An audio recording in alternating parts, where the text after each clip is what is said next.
نحمدہ ونصلی ونسلم علی رسولہ الکریم اما بعد۔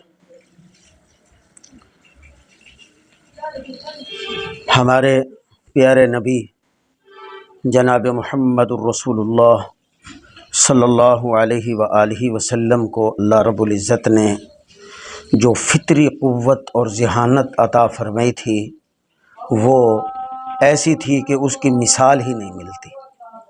اللہ نے آپ کو جو قوت حافظہ عطا فرمایا، اللہ نے جو آپ کو فطری طور پر ہی یہ قوت اور ذہانت اللہ نے عطا فرمائی تھی۔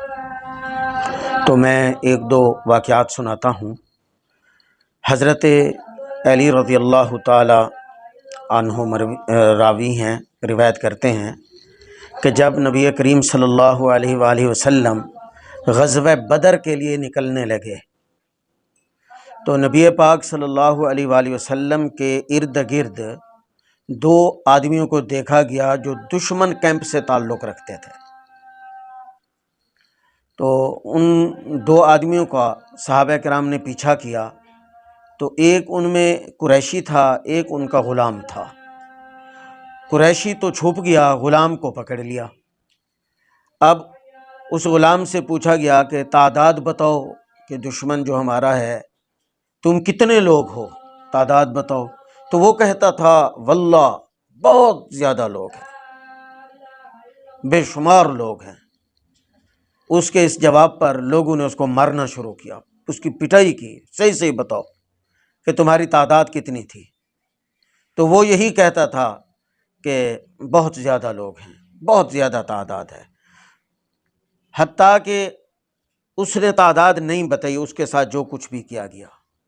پھر اس کو رسول اللہ صلی اللہ علیہ وآلہ وسلم کے پاس لایا گیا۔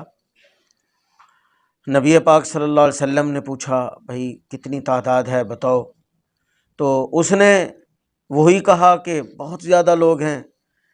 آپ صلی اللہ علیہ وسلم نے بہت کوشش کی یہ بتا دے، تو اس نے کہا بہت زیادہ لوگ ہیں۔ اب نبی پاک صلی اللہ علیہ وآلہ وسلم کو اللہ نے جو ذہانت عطا فرمائی تھی، فطری طور پر جو ذہانت عطا فرمائی تھی، تو آقا صلی اللہ علیہ وآلہ وسلم نے اس سے پوچھا اچھا یہ بتلاؤ روزانہ اونٹ کتنے ذبح ہوتے ہیں؟ تو اس نے کہا 20 اونٹ ذبح ہوتے ہیں۔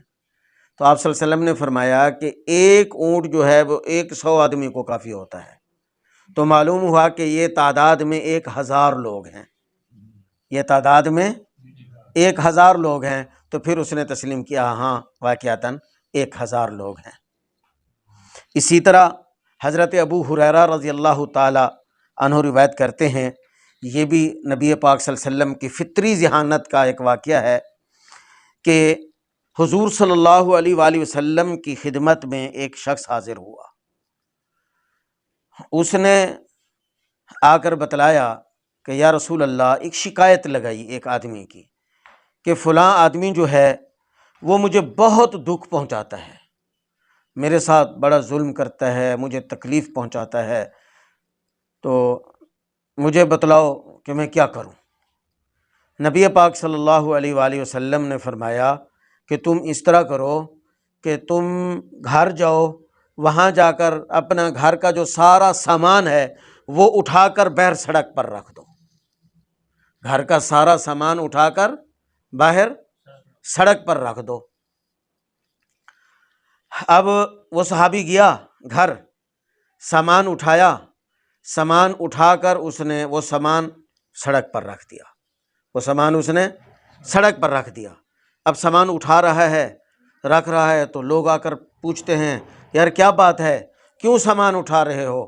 تو وہ کہتا ہے کہ فلاں آدمی جو ہے مجھے دکھ پہنچاتا ہے، میں نے نبی پاک صلی اللہ علیہ وآلہ وسلم کو بتلایا تو آپ صلی اللہ علیہ وسلم نے فرمایا کہ تم اپنا سامان اٹھا کر گھر کا وہ سڑک پر رکھ دو۔ ایک اور آیا، ایک اور آیا، ایک اور آیا، اس طرح لوگ اکٹھے ہوتے گئے، جو بھی پوچھتا وہ یہ بات بتاتا، تو لوگ جو ہے وہ اس ظالم پر جو ہے وہ لعنت کرتے، اللہ اس کو برباد کرے، تباہ کرے، لعنت ہو اس پر۔